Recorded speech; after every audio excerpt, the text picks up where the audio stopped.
Are you a wealth witch?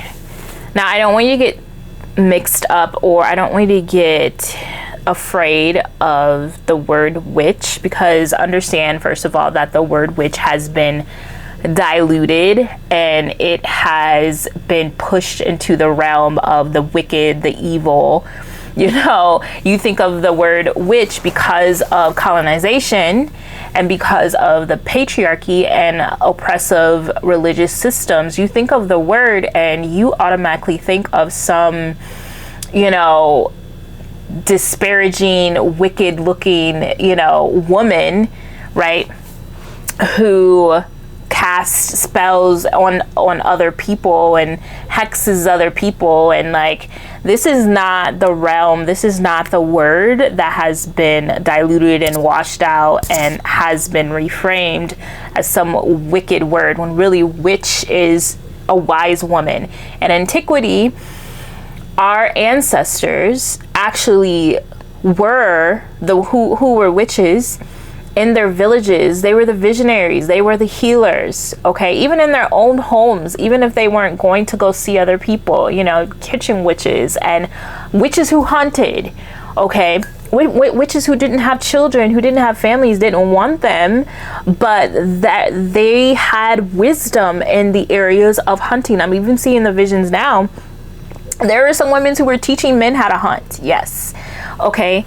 So I don't want you to see the word like I did and be like, oh my God, because there is a door, a portal for you that holds your power that you have inside, okay, that holds your remembrance of the power that you hold, the wisdom, the ancient wisdom, ancestral wisdom that you hold.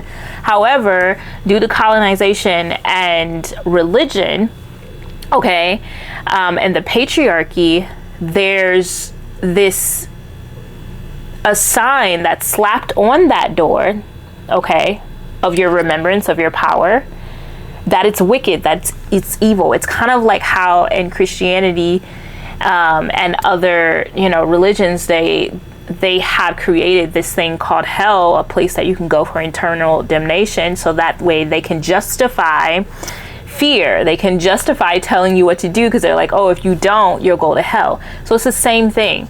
They're telling you that stepping into the door of your power means that you'll go to hell, or that you're wicked or you're evil. So I want you to remove that, okay? If you're watching this video and it resonates with you, it's because you're starting to remember the power that you hold, okay? So when I say the word witch, I don't want you to I don't want it to be something that's off-putting to you because of the fear that has been embedded to you and fed to you and programmed in you, okay? So that's first, okay? I had to say that part. This is actually a little Chardonnay. We're just enjoying this wealth witch talk, okay? So, a wealth witch is a woman who knows her power, but she understands that wealth is not limited to money. She knows that wealth is also, and firstly, having a sense of value and worth of herself and in herself, knowing that she is powerful simply for existing. This is also the Empress, which is a lot of the work that I do in the Empress Temple. Is the Empress, she's simply, you can see her sitting in her throne in her garden, simply existing, simply attracting, simply magnetizing. She understands that she doesn't need to be productive to show her worth. She already has an inherent wealthy amount of worth. If she has $0 in her account, if she has negative $5 in her account, she still understands she's worthy and that she's wealthy inside. If she's sleeping on a couch, she still understands that she's worthy and she's wealthy. If she has 4 baby daddies, if she has no husband, if she has no children, she already knows that she's wealthy inside. So she has an emotional sense of wealth, okay? Because she understands that her wealth or her emotions can't be fulfilled. Whatever she needs, those voids that she has, can't be fulfilled by anything outside of her. No partner, no money, no materials, no houses. All really great things.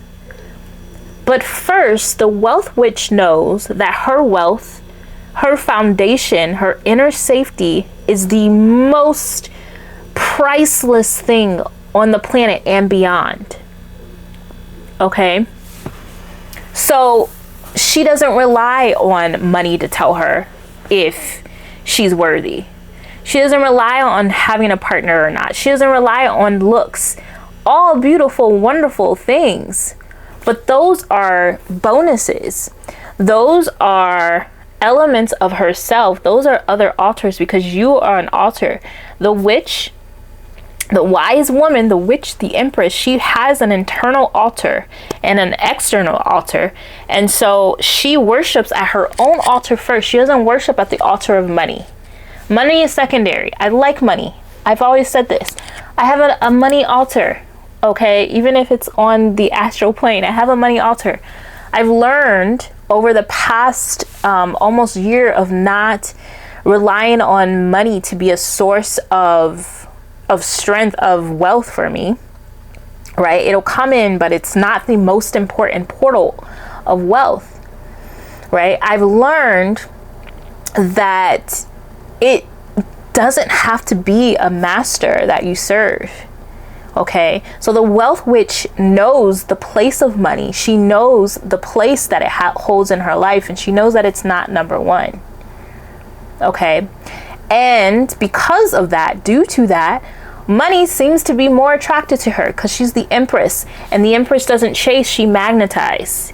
You know how you'll see these relationships where the woman is the black cat, the golden retriever, right, or the masculine, is chasing after her because she's not chasing after the golden retriever. The black cat knows that she has inherent wealth. She doesn't need to chase. She already knows. The same with money. The same with wealth, emotional wealth, right? So a wealth witch has this ancient knowledge, this ancient presence about her that just simply attracts money because she's not reliant on money. She's not reliant on anything outside of her, okay, to tell her her worth, to tell her value. All right, I've made a lot of money, for me, that's a lot of as a nurse, a travel nurse for 16 years, a single woman, and been able to travel the world. But I can tell you that this sense of emotional wealth and being in transition from retiring from nursing and into full-time healing work, and not having that consistent, that money, and I was so frustrated with my answer. I'm I thought you said that I was wealthy, that I was a millionaire. Yeah, but they want to make sure that you're rich in integrity first. That's my ancestors. That's my spirit team, and the same for you, wealth witch. A true wealth witch doesn't walk through a gate of misalignment. So your ancestors, your angels, or guide like mine, they stand at the gates of misalignment. They don't want you to have this false notion that it's money that values you, that it's money that's the most important, because you can actually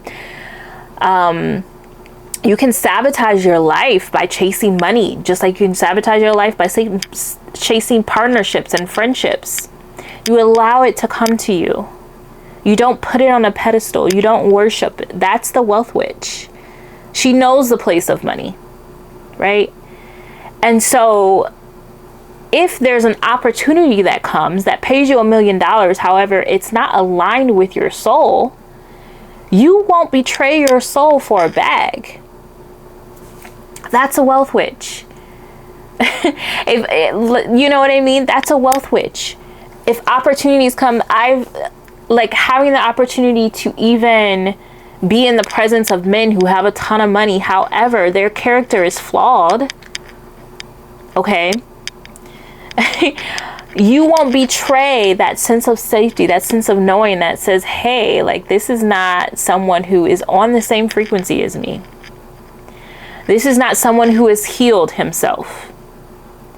He has a lot of money, sure, but I'm not going to betray who I am. I'm not going to betray the sovereignty and the safety that I have established, the foundation that I've established in myself.